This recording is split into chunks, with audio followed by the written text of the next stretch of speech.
Hello সবাইকে, আমার একটা মিনি ব্লগে সকলকে স্বাগতম। আজ সকালটা শুরু করেছিলাম ঠিক 6টার সময়।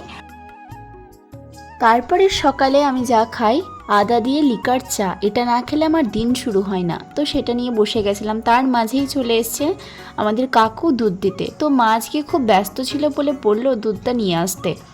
এরপর দেখি আম, শশা, কলা নিয়ে এসে হাজির। তো ওইগুলোই আমি টেবিলের মধ্যে রাখছিলাম, আর টেবিলে কিছু নোংরা পড়েছিল বলে সেগুলোকে আমি তুলে অন্য জায়গায় সরিয়ে দিচ্ছিলাম। মা আজকে এমনি একটু ব্যস্ত ছিল বলে আজকে রান্নার দিকটা একটু দেখতে বলছিল, আর মাও রান্না করছিল। কিন্তু রান্না করতে করতে হঠাৎ দিদা ফোন করেছে। তো আমি বললাম যাও তুমি কথা বলো, বাকিটা আমি করে নিচ্ছি। তো আজকে আমি একটু মাকে হেল্প করেছিলাম। আর ঘর দৌড়টা নিচের দিকে খুব নোংরা টাইপের হয়েছিল, ওই জন্য পরিষ্কার করছিলাম। তো আজকে পড়তে আমি সকালে বসিনি, ওই জন্য জলখাবারের দিকে পড়তে বসেছিলাম। আজকে একটু দেরি হয়ে গেছিলো। এরপর আমার পড়াশোনার তাকগুলোকে আমি একটু গোছাচ্ছিলাম, পরিষ্কার করছিলাম। এখানে আমার সব কিছুই থাকে। আর অনেক দিন ধরেই দেখছি এই আমি হাত দিয়ে যেটা এঁকেছি এই বোতলটা অনেক দিন ধরেই পড়ে আছে, এর মধ্যে কিছু একটা পুট করতে হবে। তো এরপর আমি চলে গেছিলাম ওপরে, আর বিছানাগুলো খুব অগোছালো হয়েছিল বলে আমি পরিষ্কার করে দিচ্ছিলাম। ঘুম থেকে উঠেই আমি কিন্তু বিছানা গোছাই না, আমার একটু বোরিং লাগে। ওই জন্য আমি যখন ওপরে আসি, যখন আমার ফুল এনার্জি হয়ে যায়, তখন আমি ওপরে এসে বিছানাটা গুছিয়ে পরিষ্কার করে রেখে দিই। প্রতিদিনের মতোই আজকেও সমস্ত গাছে জল দিচ্ছিলাম। এই দুদিন বৃষ্টির একদমই দেখা নেই, তাও দেখছি ফুল টুল ফুটছে।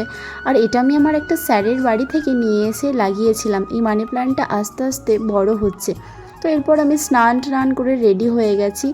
আর এরপরে জানো তোমরা সবাই, আমি প্রত্যেক দিন ঠাকুরকে পুজো করি স্নান টান করে উঠে, এটা আমার একটা অভ্যেসের মধ্যে বলতে পারো।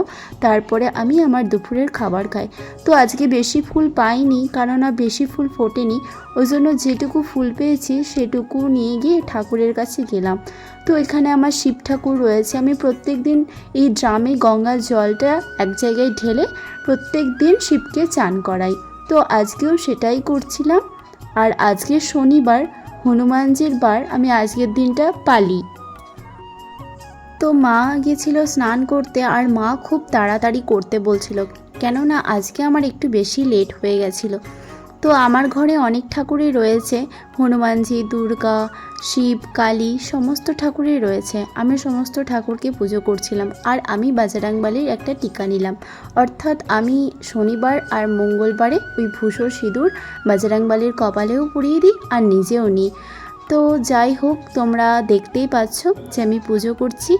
আর আমার পুজো হয়ে গেলেই এরপর আমি নিচে খাওয়ার জন্য প্রস্তুত হব। মা খুবই ডাকাডাকি করছিল, আর আমি মাকে বলছিলাম দাঁড়াও যাচ্ছি। তো মা অপেক্ষা করতে না পেরে দেখছি বিছানায় বসে মা নিজেই ফোন ঘাঁটা শুরু করে দিয়েছে। তো যাই হোক, মা এখানে গান টান কিছু একটা শুনছিল, আমি একটু ক্লিপ তুলে নিয়েছি। আর আজকে দুপুরে অনেক কিছু রান্না হয়েছিল। আজ তো শনিবার, তাই মাছ ডিম কোনো কিছু নেই, আজকে নিরামিষ। তো আজকের ভিডিওটা এইটুকু, আবার নেক্সট ভিডিওতে দেখা হবে।